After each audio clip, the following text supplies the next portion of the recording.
Hey everyone, welcome to my channel discover study with your political science mentor Preeti Bora. दोस्तों, आप सभी को ये जो मैंने इंटरनेशनल रिलेशन के करंट अफेयर करा रही हूँ वो बहुत ही अच्छा लग रहा है और वो साफ साफ मुझे ये दिख रहा है कि आपके व्यूज़ अच्छा आ रहे हैं, आपके कमेंट अच्छा आ रहे हैं, आपके लाइक अच्छे आ रहे हैं। और मैंने आपको बोला था कि अगर आपके views, comment, like and subscription वगैरह सब अच्छे आएंगे तो मैं डेली वीडियो डालूंगी। ये जो आपका करंट अफेयर्स है वो डेली चलाऊंगी एंड इनफैक्ट जो भी आप टॉपिक मुझे कमेंट सेक्शन में बोलेंगे कि मैम ये पढ़ा दो, तो वो टॉपिक भी मैं आपको कवर कराऊंगी। ठीक है, मैंने आपसे ये चीज़ बोली थी, प्रॉमिस किया था। सो ये प्रॉमिस पे मैं कायम हूँ। ठीक है, मैं ये हमारा थर्ड पार्ट, ये बेसिकली इंटरनेशनल रिलेशन के करंट अफेयर का तीसरा पार्ट आ गया है। इससे पहले 2 पार्ट आ चुके हैं, जिन्होंने नहीं देखा वो चैनल में जाके देखें। एंड बहुत ही इंपॉर्टेंट करंट अफेयर्स है, यूजीसी नेट के अलावा और भी बहुत सारे एग्जामों में इंपॉर्टेंट है, तो आप बिल्कुल इसे पढ़ो। इनफैक्ट जो पेपर 1 में भी थोड़ा करंट अफेयर का पार्ट आता है उसमें भी ये आ सकता है। ठीक है, सो ऑब्वियस सी बात है, आपको लाइक करना है, शेयर करना है, कमेंट करना है, चैनल सब्सक्राइब करना है, नोटिफिकेशन ऑन करनी है और 7 से 7:30 के बीच में और मोस्टली 7:30 ये मेरा जो लेक्चर है ये आ जाता है, तो उस समय ये लेक्चर देखना है आपको। कोई भी क्वेश्चन हो तो कमेंट सेक्शन में मुझसे पूछा करो। ठीक है, लाइव चैट में नहीं बट कमेंट सेक्शन में डाल दिया करो कि मैम ये चीज़ें करवा दो, ये सारी चीज़ें, क्योंकि कमेंट्स ना मेरे फिर पिन हो जाते हैं, मतलब मेरे पास रहते हैं तो मुझे पता होता है, याद रहता है कि अच्छा इस बच्चे ने ये डिमांड की थी। तो चलिए स्टार्ट करते हैं। देखो, मैंने आपको इंडिया आसियान करा दिया था, CPEC करा दिया था, चाइना ताइवान कॉन्फ्लिक्ट करा दिया था, इंडिया मॉरिशस हम कर चुके हैं, इंडिया साउथ कोरिया कर चुके हैं, इंडिया जर्मनी हमने कल किया था, चाबार का मैंने आपको पूरा रूट समझाया था, इंडिया डेनमार्क कर दिया था, NPT जो वो आपकी ट्रीटी थी वो पढ़ा दी थी, I2U2 इधर पे हमने कल खत्म किया था। चलिए फिर आज हम शुरू करते हैं चाइना का लैंड बॉर्डर लॉ से। सो क्या है ये चाइना का लैंड बॉर्डर लॉ, ये मैं आपको बताती हूँ। फर्स्ट ऑफ ऑल इसमें पिछले 1 साल के करंट अफेयर है, तो आराम से इसको करो, बहुत ही अमेजिंग सीरीज है। चाइना का जो नया लॉ है ना लैंड बॉर्डर का, वो बेसिकली 1 जनवरी 2022 में इफेक्ट में आया था, यानी कि लागू हुआ है, फोर्स में आया है। अब ये है क्या, देखो इसमें है ना, it डेजिग्नेट्स the responsibility of various agency in China. China में बोल रखे है ना कि चाहे वो मिलिट्री हो या फिर लोकल सिविलियंस हो, उन सबकी जिम्मेदारी बनती है उन सब की, आप अपना जो बॉर्डर्स है, जो फ्रंटियर है, उसकी रक्षा करें, सीमाओं की रखवाली करें।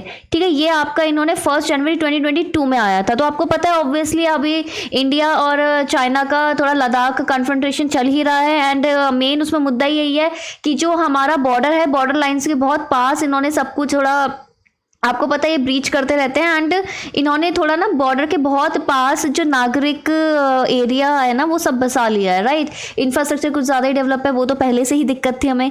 राइट, तो चाइना शेयर्स इस लैंड बाउंड्री विद 14 कंट्रीज। अब चाइना का जो बाउंड्री है ना वो इंडिया के अलावा और भी 14 कंट्रीज से शेयर होता है। ठीक है, इंडिया को मिला के। ठीक है, सो बेसिकली इंडिया के साथ जितना भी बॉर्डर शेयर होता है वो तीसरे नंबर पे है। सबसे ज़्यादा बॉर्डर इनका मंगोलिया के साथ शेयर होता है एंड फिर रशिया, फिर इंडिया।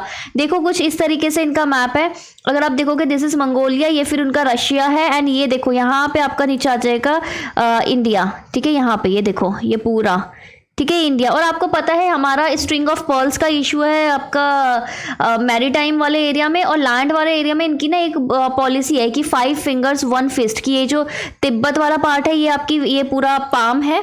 ठीक है, ये पाम है और 5 फिंगर्स इसकी, ये मतलब हर जगह, जैसे ऑब्वियसली अक्साई चिन वाला एरिया हो गया। ठीक है, यहाँ पे आपका ये बोलते हैं कि भाई ये जो अरुणाचल प्रदेश है इसको ये मानते हैं कि साउथ तिब्बत का पार्ट है। इस तरीके से ना 5 अलग अलग एरिया में ये क्लेम डालते हैं। राइट, नेक्स्ट टॉपिक है आज का इंडस वाटर ट्रीटी। ठीक है, first of all Indus water treaty क्या है। इंडस वाटर ट्रीटी आपको पता है, इंडस रिवर जो है, ये जो ट्रीटी है ये इंडिया और पाकिस्तान के बीच में है। इंडिया और इसमें क्वेश्चन क्या आ सकता है, ये देखो इंडिया पाकिस्तान के बीच में कौन सी ट्रीटी, इंडस वाटर ट्रीटी, जो कब हुई थी, 1960 में हुई थी। इसमें मध्यस्थता किसने की थी, ठीक है, मीडिएशन किसने की थी, ऑब्वियस सी बात है आपके वर्ल्ड बैंक ने की थी। अच्छा, अगर कोई वर्ल्ड बैंक ने इसमें मध्यस्थता की थी, क्या इसका मतलब यह है कि अब कोई भी इशू होगा तो वर्ल्ड बैंक के पास जाना पड़ेगा? बिल्कुल नहीं।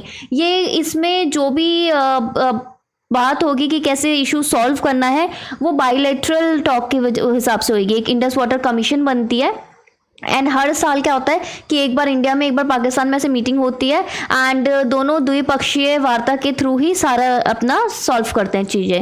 राइट, तो सबसे पहले मैं इसके ऑब्जेक्टिव्स यानी कि उद्देश्य बताऊं आपको। एक बार फटाफट मैं आपको मैप दिखा देती हूँ कि किस तरह प्रकार से है। देखो ये इंडस रिवर है आपकी। ठीक है, इंडस की मैं बात करूँ, ये रही इंडस। ठीक है, ये रही आपकी झेलम और ये रही चेनाब। ठीक है, इंडस, झेलम और चेनाब, ये 3 रिवर डेडिकेटेड हमने किसको मिल रखी है इस ट्रीटी के तहत, इसको वेस्टर्न रिवर्स, पश्चिमी जो नदियां हैं किसको मिल रखी है, पाक को, पाकिस्तान को अनरिस्ट्रिक्टेड सप्लाई मिल रखी है कि इसका ऑलमोस्ट सारा ये इधर ही जाएगा। बट इसमें से इन तीनों रिवर का 20% पानी इंडिया भी यूज कर सकता है, किस किस के लिए, इरिगेशन के लिए, पानी पीने के लिए और नेविगेशन के लिए इधर उधर जाने के लिए। तो हमेशा कभी आपने सुना होगा कि अगर इसमें ही ना हमेशा इंडस, झेलम, चेनाब में ही हमेशा इशू रहता है कि यार ये डैम बन रहा है, इससे हमारा पानी रुक जाएगा, ये हो जाएगा, वो हो जाएगा। क्यों? क्योंकि ये वाली रिवर्स ना पाकिस्तान को मिली है, तो उसका ये मानना है कि अगर इंडिया डैम बना रहा है ना तो उसका पानी रोक रहा है। बल्कि इंडिया जो मोस्टली डैम बनाता है वो रन ऑफ द रिवर होता है, यानी कि उसमें पानी कहीं पे इकट्ठा करके रोका नहीं जाता, वो नदी के बहाव से ही वो जो टर्बाइन है वो घूमता है, वो मैकेनिकल एनर्जी आपकी इलेक्ट्रिकल एनर्जी में कन्वर्ट हो जाती है। अब इंडिया के पास कौन सी रिवर का कंट्रोल है, तो देखो ये तीनों रिवर, सतलुज, ब्यास और रावी, इन तीनों का कंट्रोल पूरी तरीके से किसके पास है, इंडिया के पास है। ठीक है, सतलुज, ब्यास और रावी। अच्छा, एक मुझे अभी एक आंसर दो अगर जिसको भी आता है, जब तक मैं आप उद्देश्य से डिस्कस कर रही हूँ। इंडस, झेलम, चेनाब, रावी, ब्यास, सतलुज, 6 के 6 रिवर पे कौन कौन से डैम है। ठीक है, कोई ऐसा डैम या फिर कुछ ऐसा हाइड्रो इलेक्ट्रिक प्लांट के बारे में आपको पता हो नाम, तो प्लीज कमेंट में मेंशन करना एंड लेट्स सी कि किसने सही आंसर किया है। ठीक है, कमेंट मुझे पक्का चाहिए। अब इसके उद्देश्य क्या है, the treaty fixes and delimitation the rights and obligation of both countries concerning the use of the water of the Indus river system. ठीक है, अच्छा, इसकी पीडीएफ ना जब ये पूरी लेक्चर सीरीज खत्म हो जाएगी इंटरनेशनल रिलेशन वाली, 4-5 दिन लगेंगे, तो आपको इकट्ठे मिल जाएगी। बेसिकली ये है कि रिवर सिस्टम डिवाइड करता है, इसमें बोलता है कि जितनी भी ईस्टर्न रिवर हैं, ठीक है, वो जैसे सतलुज, ब्यास, रावी, ये बेसिकली हमारा जिसका 33 मिलियन एकड़ टन एनुअली इतना पानी होता है वो इंडिया को जाता है और इंडिया इसे अपने हिसाब से कैसे भी यूज कर सकता है। वेस्टर्न रिवर जैसे कि इंडस, झेलम, चेनाब, इसका पानी 135 मिलियन एकड़ फीट है, जिसका वो किसको जाता है, मोस्टली पाकिस्तान को जाता है। ठीक है, अगर मैं आगे इसकी बात करूं, ठीक है, अच्छा ये शायद से रिपीट हो गया।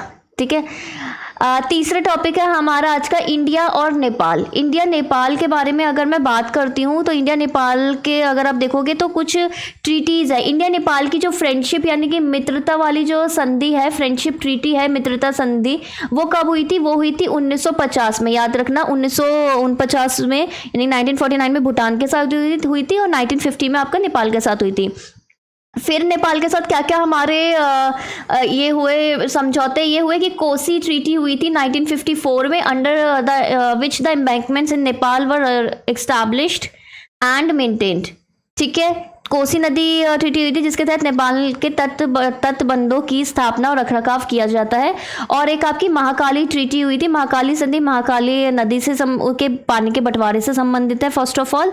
ठीक है, इसके अलावा हमारा एक फ्री ट्रेड एग्रीमेंट भी हुआ था नेपाल के साथ, क्या वो 2007 से 2012 तक हुआ था एंड 2012 में दोबारा अपना खुद से रिन्यू हो गया था कि नहीं, ये मुझे बताओ कि क्या मैं करेक्ट इन्फॉर्मेशन दे रही हूँ आपको कि नहीं, फटाफट कमेंट करके मुझे बताइए। अब देखो मैप में देख लेते हैं, देखो ये आपने कर्नाली नदी देखा है ना, यहाँ पे देखो, ये यहाँ पे आपका कर्नाली नदी है, इधर आपकी देखो काली नदी है। ठीक है, ठीक है, इधर काली कर्नाली, राइट। अगर आपने देखा होगा इंडिया और नेपाल के साथ ना और भी बहुत इशू हैं, जैसे कि आप देखोगे लिपू लेक पास को लेके कुछ इशू हुआ था। ठीक है, आप उसके अलावा सुस्ता, ठीक है, ये सारा जो इधर क्या बोलते हैं उत्तराखंड और इसके उसमें बीच में हुआ था। ठीक है, Lipulekh, Lipulekh, Limpiyadhura, Susta basically Bihar में है, लिपू लेक और लिम्फीदुरा बेसिकली आपका उत्तराखंड वाले रीजन में हो जाएगा। इनका मैप से संबंधित इशू हुआ था। ठीक है, आपका काली नदी के ऊपर, राइट, इंडिया और नेपाल की अगर मैं बात करूं तो, और इस तरीके के क्वेश्चन आते हैं एग्जाम में। ठीक है, नेक्स्ट आता है इंडियाज एंगेजमेंट विद तालिबान।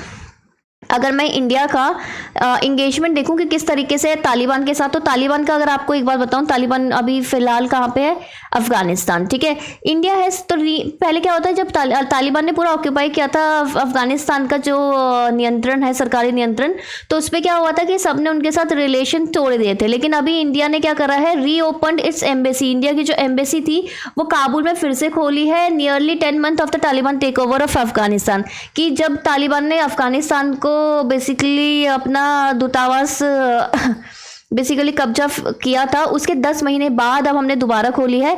लेकिन इसका मतलब ये नहीं है कि इंडिया बिल्कुल तालिबान रजीम को रिकॉग्नाइज कर रहा है। The government has however clarified that the ongoing visit did not amount to granting diplomatic recognition to the Taliban regime in Kabul. ठीक है, सरकार ने हालांकि स्पष्ट किया है कि जारी यात्रा काबुल में तालिबान शासन के राजनयिक मान्यता देने के लिए नहीं है।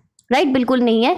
अच्छा, एक बार मैप देख लो इंडिया और आपका क्या बोलते हैं ये अफगानिस्तान कहाँ पे। This is India, this is Afghanistan. ये मैप खराब बन रखा है। ठीक है, ये पूरा मैप अगर मैं करूंगी तो इधर आपका इंडिया और अफगानिस्तान के बीच में, ठीक है, ये एक्चुअली शायद से विकीपीडिया वाला मैप गलती से आ गया होगा, बट इधर ये इंडिया का कंट्रोल्ड एरिया है। ठीक है, इधर पीओके है, पीओके के साथ हमारा ये 106 किलोमीटर का बॉर्डर शेयर होता है अफगानिस्तान के साथ।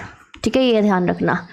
ठीक है, next international logistic performance index. ठीक है, इंटरनेशनल अंतर्राष्ट्रीय लॉजिस्टिक का परफॉर्मेंस इंडेक्स है। बेसिकली कौन निकालता है, ये एक बार क्वेश्चन आया था कि ये इंडेक्स कौन निकालता है, तो आपका आंसर है वर्ल्ड बैंक निकालता है। क्या है ये? It is an indicator of logistic sector performance to benchmark and compare the performance of different countries logistic sector. So basically विभिन्न देशों के रसद क्षेत्र में प्रदर्शन के बेंचमार्क और तुलना करने के लिए रसद क्षेत्र के प्रदर्शन का एक संकेतक है। लॉजिस्टिक्स बेसिकली क्या है कि यार आप लोगों के जितने भी सामान इधर उधर जा रहा है, ये सब कर रहा है, तो उसमें आपका कितना योगदान है, इंफ्रास्ट्रक्चर वगैरह क्या अच्छा है, किस तरीके से परफॉर्मेंस है, ये सारी चीज़ें आप देखते हो। ये परफॉर्मेंस किस बेसिस पे जज करता है? 6 कोर कंपोनेंट है। ठीक है, 6 चीज़ों पे परफॉर्मेंस चेक करता है किसी भी नेशन की, और उसको रेट करता है 1 से लेकर 5 की लाइन में। तो जिसको 1 का स्कोर मिलता है वो सबसे नीचे आता है, जिसको 5 का स्कोर मिलता है वो सबसे बेस्ट होता है। अगर मैं इंडिया की बात करूं तो 2018 में इंटरनेशनल एलपीआई स्कोर था ना इंडिया का, वो 3.18 था और रैंकिंग थी 44 ग्लोबली, यानी कि एवरेज से थोड़ा ऊपर ही था इंडिया का। एंड इंडिया का ये जो लॉजिस्टिक परफॉर्मेंस इंडेक्स है, बिकॉज हमारी थोड़ी डेवलपमेंट हो रही है, सारी चीज़ें हो रही है, तो काफ़ी इंप्रूव कर रहा है। ठीक है, काफ़ी इंप्रूव कर रहा है धीरे धीरे। चलो आज की वीडियो में इतना ही, बाकी हम करेंगे नेक्स्ट वीडियो में, क्योंकि फिर एक क्लास में बहुत ज़्यादा हो जाता है। एंड मैप वगैरह से भी समझा करो, एंड ये टॉपिक्स आप जितना शेयर करोगे आपके लिए उतना ही अच्छा है। ठीक है, चलिए bye bye, take care, have a nice day and all the best for GRF.